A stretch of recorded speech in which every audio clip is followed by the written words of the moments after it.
ಕೂಡ ನಮ್ಮ ದೇಶದಲ್ಲಿ ಜಾತೀಯತೆ, ಅಸ್ಪೃಶ್ಯತೆ ಮತ್ತು ಮಹಿಳೆಯನ್ನ ಕೀಳು ಮಟ್ಟದಲ್ಲಿ ನೋಡುವಂತ ದೃಷ್ಟಿಕೋನ ಶತಮಾನಗಳಿಂದಲೂ ನಡೆದು ಬಂದಿದೆ.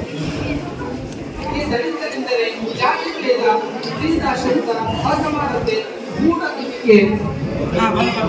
ಮೂಢನಂಬಿಕೆ, ದೇವರು ಧರ್ಮದ ಹೆಸರಲ್ಲಿ ನೂರಾರು ದುರಾಚಾರದ ವಿಚಾರಗಳನ್ನ ಜನರಲ್ಲಿ ಬೀಜ ಬಿತ್ತುತ್ತಾ ಸಮಾಜದ ಸ್ವಾಸ್ಥ್ಯತೆಯನ್ನ, ಧರ್ಮದ ಆಚರಣೆಗಳನ್ನ ಬೇರೊಂದು ದಿಕ್ಕಿನೆಡೆಗೆ ಕರೆದುಕೊಂಡು ಹೋಗ್ತಾ ಇದ್ದಾರೆ. ಇದನ್ನ ಒಪ್ಪಿಸುವ ಸಲುವಾಗಿನೇ 11ನೇ 12ನೇ ಶತಮಾನದಲ್ಲಿ ವಚನ ಸಾಹಿತ್ಯದಲ್ಲಿ ಬಸವಣ್ಣನವರು, ಅಕ್ಕಮಹಾದೇವಿಯವರು, ಹಲವಾರು ಜನರು ವಚನಕಾರರು, ಜೊತೆಗೆ ಬರಬರ್ತ ದಾಸ ಸಾಹಿತ್ಯಗಳು ಮತ್ತೆ ದಲಿತ ಸಾಹಿತ್ಯಗಳು ಎಲ್ಲರೂ ಎಚ್ಚೆತ್ತುಕೊಂಡರೂ ಕೂಡ ಇವತ್ತು 21ನೇ ಶತಮಾನ ಬಂದರೂ ಕೂಡ ಈ ಕೀಳಿರಿಮೆ, ಈ ಭೇದ ಭಾವ, ಈ ಧರ್ಮ ನಿಂದನೆ ಇದು ಯಾವುದೂ ಹೋಗ್ತಾ ಇಲ್ಲ. ಕಾರಣ ನಮಗೆ ಬಿತ್ತುವಂತ ವಿಚಾರ ಹಂಗೆ ಮಾಡ್ತಾ ಇದ್ದಾರೆ. ಅದಕ್ಕೆ ಇವ್ರಿಗೆ ನಾನು ಬಳಸಿರುವಂತ ಶಬ್ದ ವಿಚಾರ ವ್ಯಾಧಿಗಳು ಅಂತ. ವಿಚಾರ ವ್ಯಾಧಿಗಳಂದ್ರೆ ಇದು ಒಂಥರ ವೈರಸ್ ಇದ್ದಂಗೆ ಜನರನ್ನ ಅವರದೇ ಆದಂತ ದೃಷ್ಟಿಕೋನದಲ್ಲಿ, ತಮ್ಮದೇ ಆದಂತ ಭಾಷೆಗಳಲ್ಲಿ ಹಿಡಿದಿಟ್ಟುಕೊಳ್ಳುವಂತ ಪ್ರಯತ್ನ ಅವ್ರು ಮಾಡ್ತಾ ಇರ್ತಾರೆ. ಆ ತರ ಮಾಡೋದ್ರಿಂದ ಕೆಲವರು ಏನೋ ಹೋಗ್ತಾರೆ, ಆದ್ರೆ ಜನರಿಗೆ ಯಾವುದು ಸತ್ಯ ಅಸತ್ಯ ಅನ್ನೋದನ್ನ ಅರ್ಥ ಮಾಡ್ಕೋಬೇಕಾದ್ರೆ ಸ್ವಯಂ ನಾವೇ ನಮ್ಮ ವಿಚಾರಗಳನ್ನ ಪರಿಶೀಲನೆ ಮಾಡಿ ಅಂತವರಿಗೆ ನಾವು ಬೆಲೆಯನ್ನ ಕೊಡುವಂತ ಕೆಲಸ ಮಾಡಬೇಕು. ಯಾಕಂದ್ರೆ ಎಲ್ಲ ಈ ಪಿಡುಗುಗಳು ಏನಿದ್ದಾವೆ ಅನಾಚಾರದ 18ನೇ ಶತಮಾನದಲ್ಲಿ ಮೇಲ್ವರ್ಗದ ಜನರ ದೌರ್ಜನ್ಯಗಳು, ದಬ್ಬಾಳಿಕೆಗಳು ನಯವಾಗಿ ಮತ್ತು ಅದನ್ನು ಯಾರಿಗೂ ಕೂಡ ಹಿಂಸೆಯನ್ನು ಮಾಡದೇನೆ ನಮ್ಮ ಮಹಾನ್ ಸಂತರಾದಂತ ಬ್ರಹ್ಮಶ್ರೀ ನಾರಾಯಣ ಗುರು ಅವರು 18ನೇ ಶತಮಾನ ಅಹಿಂಸಾ ಮಾರ್ಗದ ಮೂಲಕನೇ ನಮ್ಮ ಸಮಾಜಕ್ಕೆ ಒಂದು ಒಳ್ಳೆ ಸಂದೇಶನ ಕೊಟ್ಟು ಬಂದರು. ಯಾರಿಗೂ ನಾವು ವಿರೋಧ ಮಾಡೋರಲ್ಲ, ಯಾರ ಸಂಗಟ್ಟು ಜಗಳ ಆಡೋರು ಅಲ್ಲ. ನಾವು ಸಮಾಜಕ್ಕೆ ಬೇಕಾಗಿರುವಂತಹ ಸಮಾನತೆ ಅನ್ನೋದು ಏನಿದೆ ಅನ್ನೋದನ್ನ ನಾರಾಯಣ ಗುರು ತಮ್ಮ ತತ್ವ ಸಿದ್ಧಾಂತಗಳ ಮೂಲಕ ಈ ಸಮಾಜಕ್ಕೆ ಸ್ಪಷ್ಟ ಸಂದೇಶಗಳನ್ನ ಕೊಡ್ತಾ ಬಂದರು. ಜಗತ್ತಿಗೆ ಬೇಕಾಗಿರೋದು ಭಾವೈಕ್ಯತೆ, ಜಗಳ ಅಲ್ಲ. ಅದಕ್ಕೆ ನಾರಾಯಣ ಗುರು ಒಂದೇ ಮಾತಿನಲ್ಲಿ ಇಡೀ ಸಮಾಜವನ್ನೇ ತಮ್ಮ ದೃಷ್ಟಿಕೋನದಲ್ಲಿ ತರಲು ಪ್ರಯತ್ನ ಮಾಡಿದ್ರು. ಒಂದೇ ಜಾತಿ, ಒಂದೇ ಕುಲ, ಒಂದೇ ದೇವರು ಅನ್ನೋ ಸಿದ್ಧಾಂತದೊಂದಿಗೆ ಇಡೀ ಸಮಾಜವನ್ನ ಭಾವೈಕ್ಯತೆ ಸಂಗೀತದೊಂದಿಗೆ ಎಲ್ಲ ಧರ್ಮಗಳು ಒಂದೇ, ಎಲ್ಲ ಸಾಲಗಳು ಒಂದೇ, ಪ್ರತಿ ವಿಚಾರಧಾರೆಗಳು ಕೂಡ ಮನುಷ್ಯನನ್ನ ಸನ್ಮಾರ್ಗಗಳಲ್ಲಿ, ಒಳ್ಳೆ ವಿಚಾರಗಳಲ್ಲಿ ತೆಗೆದುಕೊಂಡು ಹೋಗ್ತದೆ ಅಂತ ಹೇಳಿದ್ರು ನಾರಾಯಣ ಗುರು. ಆದ್ರೆ ನಾವು ಅದನ್ನೆಲ್ಲವೂ ಮರಿತಾ ಇದ್ದೀವಿ, ನಾವು ಅನಿಸ್ತಾ ಇದ್ದೀವಿ. ನಾವು ಸಮಾಜಕ್ಕೆ ಗುರುಗಳು ಹಾಕಿಕೊಟ್ಟಂತ ಮಾರ್ಗದಲ್ಲಿ ನಡೆದ್ರೆ ನಮ್ಮ ಬದುಕು ಕೂಡ ಬಂಗಾರವಾಗುತ್ತೆ. ಗುರುಗಳು ಇಡೀ ಮಾನವ ಕುಲಕ್ಕೆ ಒಂದೇ ಸ್ಪಷ್ಟ ಸಂದೇಶನ ನೀಡಿದ್ದು, ಒಂದೇ ಜಾತಿ, ಒಂದೇ ಧರ್ಮ, ಒಬ್ಬನೇ ದೇವರು. ಈ ವಿಚಾರ ನೋಡಿ ಎಷ್ಟು ಚೆನ್ನಾಗಿದೆ. ಒಂದೇ ಜಾತಿ ಅಂದ್ರೆ ಈಡಿನ ಜಾತಿ ಅಂತಲ್ಲ. ಜಾತಿ ಅಂತಂದ್ರೆ ಮಾನವ ಕುಲ ಜಾತಿ ಅಂತ. ನಾವೆಲ್ಲರೂ ಮನುಷ್ಯರು. ಈ ಭೂಮಿ ಮೇಲೆ ಹುಟ್ಟಿದಂತ ದೇವರು ಸೃಷ್ಟಿ ಮಾಡಿದಂತ ಅದ್ಭುತ ಒಂದು ವಸ್ತು ಏನಾದ್ರೆ ಅದು ಮನುಷ್ಯ. ಬುದ್ಧಿಶಕ್ತಿ ಕೊಟ್ಟು ಸೃಷ್ಟಿಸಿದಂತ ಒಂದು ವಸ್ತು. ಆದ್ರೆ ನಾವು ಈ ಬುದ್ಧಿಯನ್ನ ನಮ್ಮ ಸ್ಥಿತಿಯಲ್ಲಿ ಇಟ್ಕೊಳ್ಳದೆ ಮತ್ತೊಬ್ಬರ ಸ್ಥಿತಿಗೆ ಕೊಟ್ಟು ಸಮಾಜದಲ್ಲಿ ಅಲ್ಲೋಲ ಕಲ್ಲೋಲಗಳನ್ನ ಸೃಷ್ಟಿಸ್ತಾ ಇದ್ದೀವಿ. ಅದಕ್ಕೆ ನಾವು ಯಾರು ಬೇರೆ ಜಾತಿಯವರಲ್ಲ, ನಾವು ಯಾರು ಬೇರೆ ಕುಲದವರಲ್ಲ. ನಮ್ಗೆ 3 ಕೋಟಿ ದೇವರುಗಳಾದರೂ ಕೂಡ ನಾವೆಲ್ಲ ಭಾವೈಕ್ಯ ಭಕ್ತಿ ಅನ್ನೋದು ಒಂದೇ. ಹಾಗಾಗಿ ಜಾತಿ ಮನುಷ್ಯ ಜಾತಿ, ಬದ್ಧ ಜಾತಿ, ಆ ಭೇದ ಭಾವ ಇಲ್ಲದೆ ನಾವು ಈ ಸಮಾಜದಲ್ಲಿ ಬದುಕಬೇಕಾಗಿದೆ. ನಾವು ಸ್ಪಷ್ಟವಾಗಿ ವೇದಿಕೆ ಮೂಲಕ ಹೇಳಕ್ಕೆ ಇಷ್ಟಪಡ್ತೀವಿ. ಈಡಿಗರು ಯಾವತ್ತು ಯಾವ ಜಾತಿಯವರು ಮತ್ತು ಯಾರಿಗೂ ಕೇಳೇ ಇಲ್ಲ, ಕೇಳೋಕ್ಕೂ ಹೋಗಿಲ್ಲ.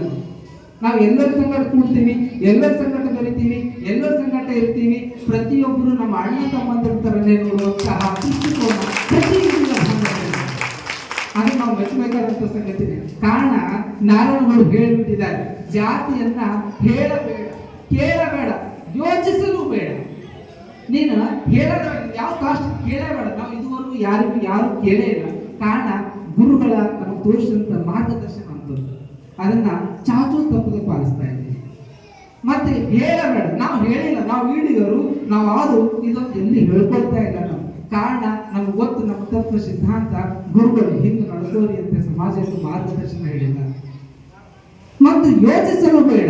ಯೋಚಿಸದಂತ ಜಾತಿ ಬಗ್ಗೆ ಮೊದಲನೇ ಮಾತು. ಯೋಚಿಸಲು ಬೇಡ. ಈ ರೀತಿ ನಾರಾಯಣ ಗುರುಗಳು ಸ್ಪಷ್ಟವಾಗಿ ಸಮಾಜಕ್ಕೆ ತಮ್ಮದೇ ಆದಂತಹ ಸಿದ್ಧಾಂತಗಳನ್ನು ಹೇಳಿದ್ದಾರೆ. ಯಾರು ನಾರಾಯಣ ಗುರು? ಅವ್ರ ಬಗ್ಗೆ ಇನ್ನೊಂದು ಸ್ವಲ್ಪ ಮಾಹಿತಿಗಳನ್ನ ಬೇಕಾಗ್ತದೆ.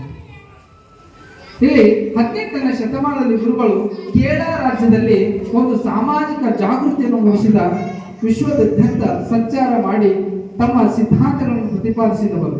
ಅದ್ಭುತ ದಾರ್ಶನಿಕರು, ಚಿಂತಕರು, ಮಾನವತಾವಾದಿಗಳು.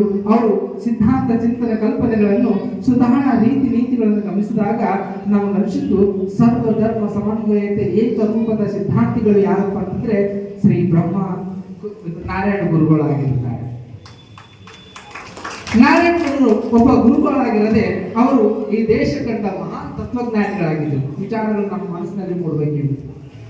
ಕನಸುಗಾರರಾಗಿದ್ದರು, ಸಮಾಜನ ಸುಧಾರಕರಾಗಿದ್ದರು, ಕವಿಗಳಾಗಿದ್ದರು, ಲೇಖಕರು ಆಗಿದ್ದರು, ಮತ್ತೆ ಆಧ್ಯಾತ್ಮಿಕ ಗುರುಗಳು ಆಗಿದ್ದರು, ಪ್ರವಾದಿಗಳು ಆಗಿದ್ದರು, ಆಯುರ್ವೇದ ಪಂಡಿತರು ಆಗಿದ್ದರು, ಮತ್ತು ಸಂತರಾಗಿದ್ದರು, ಸನ್ಯಾಸಿಯಾಗಿದ್ದರು, ಮಾನವತಾವಾದಿಗಳಾಗಿದ್ದರು, ಸಂಘಟನಾಕಾರರಾಗಿದ್ದರು, ಯೋಗ ಪಟುಗಳಾಗಿದ್ದರು, ನಾಯಕರಾಗಿದ್ದರು. 74 ವರ್ಷದ ವಯಸ್ಸಿನವರೆಗೂ ಕೂಡ ಈ ದೇಶದ ಹಿಂದುಳಿದ ಜನಾಂಗರ ಬದುಕಿಗೆ ಆಶ್ರಯದಾತರಾಗಿ ಸಮಾಜಕ್ಕೆ ಹೊಸ ಬೆಳಕನ್ನು ತಂದುಕೊಟ್ಟ ಮಹಾನ್ ಚೇತನನೇ ನಮ್ಮ ಶ್ರೀ ಬ್ರಹ್ಮಕುಮಾರಿ ನಾರಾಯಣ ಕಾರಣರು.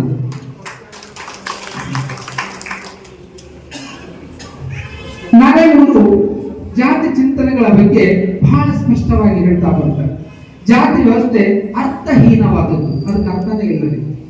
ಯಾವುದೇ ಧರ್ಮಶಾಸ್ತ್ರಗಳಲ್ಲಿ ಸಮರ್ಥನೆಗಳನ್ನು ಹೇಳಿಲ್ಲ. ಗಾಂಧೀಜಿಯವರು ನಾರಾಯಣ ಗುರುಗಳು ಭೇಟಿಯಾದಾಗ ಹೇಳ್ತಾರೆ, ನಿಮ್ಮ ಧರ್ಮಗಳಲ್ಲಿ ಜಾತಿ ಏನಾದರೂ ಹೇಳಿದಾರ ಧರ್ಮ ಗ್ರಂಥಗಳಲ್ಲಿ ಅಂತ ಸ್ಪಷ್ಟವಾಗಿ ಗಾಂಧೀಜಿಯವರಿಗೆ ನಾರಾಯಣ ಗುರು ಹೇಳ್ತಾರೆ, ಆ ತರದ ವಿಚಾರಗಳು ಯಾವ ಧರ್ಮದಲ್ಲೂ ಇಲ್ಲ ಅಂತ ಎಲ್ಲಿ ಮೆನ್ಷನ್ ಮಾಡಿಲ್ಲ ನಾವು ಈ ಜಾತಿದವರು ಅಂತ ಹೇಳಿ ಸ್ಪಷ್ಟವಾಗಿ ಹೇಳೋದು.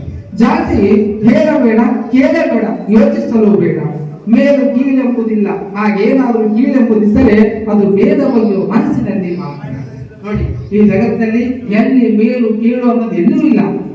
ಹಾಗೇನಾದ್ರೂ ಇದ್ರೆ ಯಾವುದೋ ಒಂದು ಚುತ್ತ ಮನಸ್ಸಿನಲ್ಲಿ ಅದ, ಯಾವ ಕೆಟ್ಟ ಮನಸ್ಸಿನಲ್ಲಿ ಅದ, ಅವ್ರ ಮನಸ್ಸಿನಿಂದ ಅವ್ರು ತೆಗೆದ್ರೆ ಆ ಜಾತಿ ಅನ್ನೋ ಕಲ್ಪನೆ ಈ ಸಮಾಜದಿಂದ ನಾವು ಸರಳವಾಗಿ ದೂರ ಮಾಡಬಹುದಾಗುತ್ತೆ. ಜಾತಿ ಮತ್ತು ಪಂಥಗಳು ಅದೆಷ್ಟೇ ದ್ವೇಷದ ಗೋಡೆಗಳನ್ನ ಎಬ್ಬಿಸಿದೆ. ನಮ್ಮ ಮತ್ತೆ ಜನ ಏನ್ ಮಾಡ್ತಾರೆ ಹೇಳಿದಿಲ್ಲ, ವಿಚಾರವಾದಿಗಳು ನಮ್ಮ ಮತ್ತೆ ಜಾತಿಯ ಸಂಕೋಲಿಗೆ ದೊಡ್ಡ ಗೋಡೆಯನ್ನ ಎಬ್ಬಿಸುತ್ತಿದ್ದಾರೆ. ನಾವು ಅವ್ರಿಗೆ ಸೇರ್ಬಾರ್ದು, ಅವ್ರು ನಮಗ್ ಸೇರ್ಬಾರ್ದು ಅಂತೇಳಿ ದೊಡ್ಡ ಗೋಡೆಯನ್ನ ಎಬ್ಬಿಸುತ್ತಿದ್ದಾರೆ. ಆದ್ರೆ ಎಬ್ಬಿಸಿದ ಎಲ್ಲವೂ ಗೋಡೆಗಳನ್ನ ನಮ್ಮ ಮತ್ತೆ ಏನೂ ಮಾಡಕ್ಕಾಗಲ್ಲ. ಕಾರಣ ನಾವು ಸಹೋದರ ಅನ್ನೋ ಮನೋಭಾವ 100ಕ್ಕೆ 100 ಪಟ್ಟು ಸತ್ಯವಾದದ್ದು. ಇದು ನಾರಾಯಣ ಗುರು ಹೇಳಿರುವಂತ ವಿಚಾರ. ಇನ್ನು ಧರ್ಮದ ಬಗ್ಗೆ ನಾರಾಯಣ ಗುರುಗಳು ಸ್ಪಷ್ಟವಾಗಿ ಹೇಳ್ತಾರೆ, ಧರ್ಮ ಪರಧರ್ಮ ನಿಂದಕನು ಸ್ವಧರ್ಮ ದ್ರೋಹಿಯಾಗಿರುತ್ತಾರೆ. ನೋಡಿ, ಎಲ್ಲರೂ ಹೇಳ್ತಾರೆ ಆ ಧರ್ಮ ಹೀಗೆ, ಈ ಧರ್ಮ ಹಂಗೆ, ಎಲ್ಲರೂ ಭೇದಗಳನ್ನ ಉಳಿಸುವಂತ ಈ ಸಮಾಜದಲ್ಲಿ ಬಹಳ ಜನ ಇದ್ದಾರೆ. ಪರಧರ್ಮ ನಿಂದಕನು ಸ್ವಧರ್ಮ ದ್ರೋಹಿಯಾಗಿರ್ತಾರೆ. ನಾವು ಮತ್ತೊಬ್ಬನಿಗೆ ಕೆಟ್ಟವ ಅಂತ ಹೇಳಿದ್ರೆ ಮೊದಲು ಕೆಟ್ಟವ ನಾವಾಗಿರ್ತೀವಿ ಅನ್ನೋ ಭಯಭಾವ. ನಾವು ಯಾವ ಧರ್ಮನೂ ಬೈಯೋದಿಲ್ಲ, ಯಾವ ಧರ್ಮನು ನನ್ನದು ಅಂತ ಅನ್ಕೋತೀವಿ. ಎಲ್ಲಾ ಧರ್ಮನು ನಮ್ಮದು ಅನ್ನೋ ಗುರುಗಳು ನಮಗೆ ಕಲಿಸಿಕೊಟ್ಟಿದ್ದಾರೆ. ಅದನ್ನ ನಾವು ಮನಸ್ಸಲ್ಲಿ ಅಳವಡಿಸಿಕೊಳ್ತಾ ಹೋಗ್ಬೇಕು. ಹಾಗಾಗಿ ಧರ್ಮ ಯಾವುದೇ ಇರಲಿ, ಮನುಷ್ಯ ಒಳ್ಳೆಯವನಾದರೆ ಸಾಕು.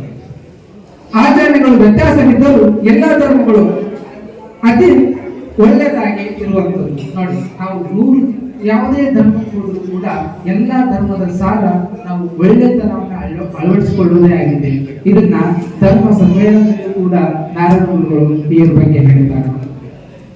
ಹಾಗಾಗಿ ಧರ್ಮದ ರಹಸ್ಯ ಇರುವುದು ಸಿದ್ಧಾಂತಗಳಲ್ಲ, ಅದು ಅನುಷ್ಠಾನದಲ್ಲಿ.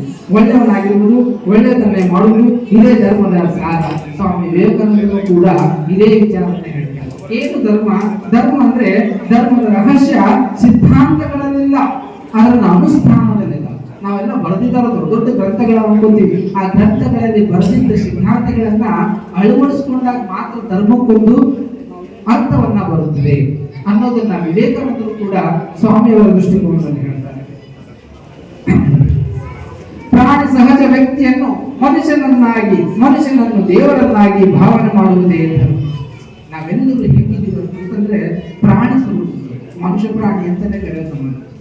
ನಮ್ಮಲ್ಲಿ ನಾವು ಹೇಗೆ ಬೆಳೀತಾ ಹೋಗ್ತೀವಿ ಹಾಗೆ ನಮ್ಮ ವಿಚಾರಗಳು ಒಳ್ಳೆದಕ್ಕೋದ್ರೆ ಒಳ್ಳೆ ತರನೇ ಬರ್ತವೆ, ಕೆಟ್ಟದಕ್ಕೋದ್ರೆ ಕೆಟ್ಟ ತರನೇ ಬರ್ತವೆ. ಹಾಗಾಗಿ ಹೇಳೋದೇನು, ಧರ್ಮ ಏನ್ ಮಾಡುತ್ತಂದ್ರೆ ಈ ಪ್ರಾಣಿ ಸಹಜವಾಗಿರುವಂತ ವ್ಯಕ್ತಿಯನ್ನ ಮನುಷ್ಯನನ್ನಾಗಿ ಮಾಡುವುದೇ ಧರ್ಮ. ಮತ್ತೆ ನಿಸ್ವಾರ್ಥವಾಗಿರಬೇಕು, ಸ್ವಾರ್ಥಿಯಾಗಿದ್ರೆ ಅದು ಅಧರ್ಮ ಅಂತ ಕರೀತೀವಿ. ನಮ್ಮ ಸಮಾಜದಲ್ಲಿ ನಾವು ನಿಸ್ವಾರ್ಥಿಗಳ ಮನೋಭಾವದೊಂದಿಗೆ ಬೇಕಾಗುತ್ತೆ. ಉತ್ತಮ ಬದುಕನ್ನು ಕಾಣಬೇಕಾದ್ರೆ ನಾವು ಮತಾಂತರರಾಗಬಾರ್ದು. ಇದು ನಾನು ನಮ್ಮ ಸಮಾಜದಲ್ಲಿ ಹೇಳುವಂತ ಬಹಳ ಸ್ಪಷ್ಟ ವಿಚಾರ ಇದೆ. ಮತಾಂತರ ಆಗ್ಬೇಕಾದ್ರೆ ಮತಾಂತರ ಆಗೋದ್ರಿಂದ ನಮಗೆ ಬಹಳ ಕಳ್ಕೊತೀವಿ ಅಂತ ಹೇಳ್ತಾರೆ ನಾರಾಯಣ. ಮತಾಂತರ ಒಂದೇ ಪರಿಹಾರ ಅಲ್ಲ. ಬಹಳ ಜನ ಎದಕ್ ಮತಾಂತರ ಆಗ್ತಾರೆ ಅಂದ್ರೆ ನಮಗೆ ಫೆಸಿಲಿಟೀಸ್ ಸಿಗ್ತಾವ ಸರ ಅದಕ್ಕೆ ಆಗ್ತೀವಿ ಅಂತ ಹೇಳ್ತಾರೆ. ನಾವು ಕೇಳ್ತಾ ಇರ್ತೀನಿ RSS ಕಾರ್ಯಕ್ರಮದಲ್ಲಿ ಹೋದಾಗ ಮಾತಾಡಿದ್ರೆ ಮತಾಂತರ ಆಗ್ತಾ ಇದೆ, ಫೆಸಿಲಿಟೀಸ್ ಕೊಡ್ತಾರೆ ಅದಕ್ಕೆ ಆಗ್ತಾರೆ. ಉತ್ತಮ ಬದುಕು ಬರಬೇಕಂತ ಮತಾಂತರ ಆಗ್ತಿದ್ರೆ ಅದು ತಪ್ಪು. ಪರಧರ್ಮ ಎಷ್ಟೇ ಉನ್ನತ ಹಾಗೂ ಸುಖದಾಯಕವೆಂದು ಭಾವಿಸಿದ್ರು ಸ್ವಧರ್ಮವು ಬದುಕಿಗೆ ಸಾಯುವುದು, ಸ್ವಧರ್ಮದಲ್ಲಿ ಬದುಕಿ ಸಾಯುತ್ತೆ ಬೇಕು ಅಂತ ಧರ್ಮಗುರುಗಳು ನಾರಾಯಣ ಗುರುಗಳು ಹೇಳ್ತಾರೆ. ನಾವು ಬೇರೆ ಧರ್ಮ ಸಾಕಷ್ಟು ವ್ಯವಸ್ಥೆಗಳು ಕೊಟ್ಟರೂ ಕೂಡ ಅದು ತಪ್ಪು ಕಲ್ಪನೆ, ಹೋಗಬಾರದು. ನಾವು ಕೇಳಿದ್ದೀವಿ ಕೆಲವಷ್ಟು ನಮ್ಮ ಜನಾಂಗ ಕ್ರಿಶ್ಚಿಯನ್ ಕನ್ವರ್ಟ್ ಆಗಿದ್ದಾರೆ, ಮಾಡಿದ್ದಾರೆ. ಇದು ನಾವು ಸಾಯೋದಿರ್ಬೋದು. ಬೇರೆ ಧರ್ಮ ಆವೇಶ ಅಷ್ಟೇ, ಅದು ಬದುಕಲ್ಲ. ಸ್ವಧರ್ಮದಲ್ಲಿ ಇದ್ದು ಬದುಕುವುದೇ ನಿಜವಾದ ಬದುಕು ಅನ್ನೋದು ನಾರಾಯಣ ಗುರುವರ ಕಲ್ಪನೆ ಆಗಿತ್ತು. ಹಿಂದೂ ಆಗಿದ್ದರೆ ಅವ್ರು ಹೇಳ್ತಾರೆ, ನೀನ್ ಯಾವ ಧರ್ಮದಾದರೂ ಇರು, ಆದ್ರೆ ನೀನು ಹಿಂದೂ ಆಗಿದ್ದರೆ ಒಬ್ಬ ಒಳ್ಳೆಯ ಹಿಂದೂ ಆಗು. ನೀನು ಮುಸ್ಲಿಮನಾಗಿದ್ರೆ ನೀನು ಒಳ್ಳೆ ಮುಸ್ಲಿಮನಾಗು. ನೀನು ಕ್ರೈಸ್ತನಾಗಿದ್ರೆ ನೀನೊಬ್ಬ ಒಳ್ಳೆ ಕ್ರೈಸ್ತನಾಗಿರು. ಆಗಿದ್ದಾಗಲೇ ನೀನು ಒಳ್ಳೆಯ ಮನುಷ್ಯನಾಗುತ್ತೀಯ. ಈ ಭಾರತದ ಭವ್ಯ ಭಾರತದ ಒಂದು ಒಳ್ಳೆ ಪ್ರಜೆ ಆಗಿರುತ್ತೆ ಅಂತೇಳಿ ಶ್ರೀ ನಾರಾಯಣ ಗುರುಗಳು ನಮಗೆ ಸಂದೇಶವನ್ನ ಕೊಟ್ಟಿದ್ದಾರೆ. ಇದನ್ನೆಲ್ಲವರು ನಾವು ಅಳವಡಿಸಿಕೊಳ್ತಾ ಹೋಗ್ಬೇಕು. ಅದಕ್ಕೆ ನಾರಾಯಣ ಗುರುಗಳು ದೇವಸ್ಥಾನಗಳು ಮಾನವ ಅಭಿವೃದ್ಧಿಯ ಒಂದು ಸಾಧನ ಇದ್ದಂತೆ. ನೋಡಿ, ಬಹಳ ಕಡೆ ದೇವಸ್ಥಾನ ನಡೆಸ್ತಾರಂತಾಗ ಮುಂದೆ ಇರಬೇಕು. ಆ ದೇವಸ್ಥಾನಗಳು ಈ ದೇಶದ ಅಭಿವೃದ್ಧಿಗೆ ಮಾರ್ಗದರ್ಶಕವಾಗಿರ್ತವೆ. ಅದಕ್ಕೆ ನಾನು ಹೇಳಿದ್ದು ದೇವಸ್ಥಾನಗಳು ಮಾನವ ಅಭಿವೃದ್ಧಿಯ ಸಾಧನಗಳಿದ್ದಂತೆ.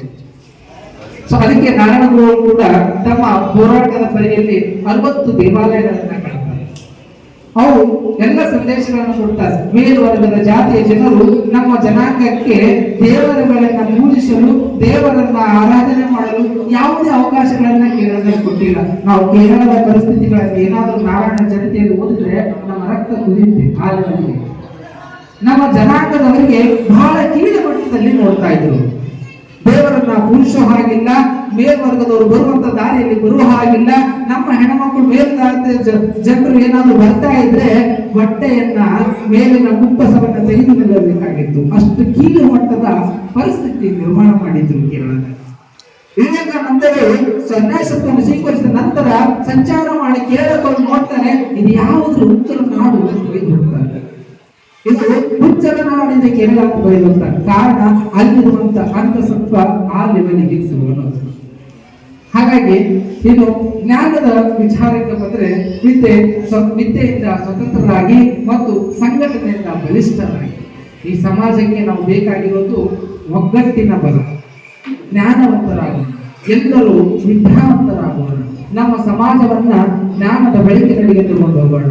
ಮತ್ತೆ ಒಗ್ಗಟ್ಟಿನಲ್ಲಿ ಬಲ ಇದೆ ಅನ್ನೋದನ್ನ ಇಲ್ಲಿ ಯಾರು ಬರೀಬಾರದು. ನಾವೆಷ್ಟು ಒಗ್ಗಟ್ಟಾಗಿರ್ತೀವಿ ಅಷ್ಟು ಸರ್ಕಾರಕ್ಕೆ ನಮ್ಮ ಸಂದೇಶಗಳನ್ನು ಮುಟ್ಟುತ್ತವೆ, ಅಷ್ಟು ಸೌಲಭ್ಯಗಳು ನಮ್ಮ ಜನಾಂಗಕ್ಕೆ ಸಿಗುತ್ತದೆ. ಮತ್ತು ನಾವು ಈ ಸಮಾಜದ ಈ ದೇಶದಲ್ಲಿ ಈಡಿಗರ ಏನು ಅನ್ನೋದನ್ನ ಸಮಾಜಕ್ಕೆ ಪರ್ಚೇಸ್ ಮಾಡಿಕೊಡುವಂತ ಶಕ್ತಿ ನಮ್ಮಲ್ಲಿ ಬರುತ್ತದೆ. ಹಾಗಾಗಿ ಶಕ್ತಿ ನಿಮ್ಮೊಳಗಿದೆ, ನೀವು ಏನು ಬೇಕಾದರೂ ಅದನ್ನ ಸಾಧಿಸಬಲ್ಲೆ. ಹಾಗಾಗಿ ಸಮಾಜದ ಎಲ್ಲ ಬಂಧುಗಳಲ್ಲಿ ನಾನು ಹೇಳೋದಿಷ್ಟೇ, ನಾವು ಒಗ್ಗಟ್ಟಾಗಿರೋಣ, ಸಮಾಜಕ್ಕಾಗಿ ದುಡಿಯೋಣ, ಸಮಾಜಕ್ಕಾಗಿ ಸರ್ವಸ್ವ ಮಾಡೋಣ. ಸ್ವಂತಕ್ಕೆ ಸ್ವಲ್ಪ, ಸಮಾಜಕ್ಕೆ ಸರ್ವಸ್ವವನ್ನು ಕೊಟ್ಟು ಸಮಾಜದ ಮೇಲೆ ತರುವಂತಹ ಪ್ರಯತ್ನದಲ್ಲಿ ನಾವೆಲ್ಲರೂ ಆಗೋಣ. ಯಾಕಂದ್ರೆ ಬೇರೆ ಬೇರೆ ಜನಾಂಗದವರು ನೋಡಿದ್ರೆ ನಮ್ಗೆ ಕಣ್ ಬರಬೇಕು ನಾವು ಎಷ್ಟಿದ್ದೀವಿ ಅಂತ. ಹಾಗಾಗಿ ಇದೆಲ್ಲ ಕಾರ್ಯಗಳನ್ನ ಮಾಡಬೇಕು. ನಮ್ಮನ್ನ ಬೇರೆ ಬೇರೆ ನೋಡಿ ಬಹಳ ಜನ ಅಂತಾರೆ, ಮಾತಲ್ಲೇ ಹೇಳ್ತಾ ಇರ್ತಾರೆ, ನೀವೇನ್ ಗೊತ್ತಿದ್ದವರು ಬಹಳ ಗಳಿಸಿರಿ, ಮಾಡಿದ್ದೀರಿ. ಬಹಳ ಇರುವುದು ಗುತ್ತೇದಾರ್ ಬಹಳ ಆಗದ ಅಂತ ಗುತ್ತೇದಾರರು ಬಹಳ ಆಗಿಲ್ರಿ. ಗುತ್ತೇದಾರಗಳನ್ನ ನೋಡೋ ದೃಷ್ಟಿಕೋನ ಬೇರೆ ಒಬ್ಬರದ್ದು ಬಹಳ ಆಗಿದೆ. ನಾವು ಚೆನ್ನಾಗೇ ಇದ್ದೀವಿ, ನಮ್ಮನ್ನ ಬಳಸ್ಕೊಳ್ಳುವಂತ ರೀತಿ ಸರಿಯಾಗಿದೆ. ಅದಕ್ಕಾಗಿ ನಾವು ಎಚ್ಚೆತ್ತುಕೊಳ್ಬೇಕು, ನಾವು ಒಂದಾಗಬೇಕು, ಒಟ್ಟಾಗಿ ಸಮಾಜದಲ್ಲಿ ನಾರಾಯಣ ಗುರು ಹೇಳಿರುವಂತಹ ಸಂದೇಶಗಳನ್ನೇ ಬೆಳೆಸಿಕೊಂಡು ಈ ಸಮಾಜಕ್ಕೆ ಒಂದು ಒಳ್ಳೆಯ ಮಾದರಿಯ ಕುಲವಾಗಿದ್ದಾರೆ ಅಂತ ಹೇಳಿ ಈ ಸಮಾಜದ ಎಲ್ಲ ಬಂಧುಗಳಲ್ಲಿ ಕೇಳ್ತಾ ನನ್ನ ಈ ಸಣ್ಣ ಭಾಷಣವನ್ನು ನಾನು ಮುಗಿಸುತ್ತೇನೆ.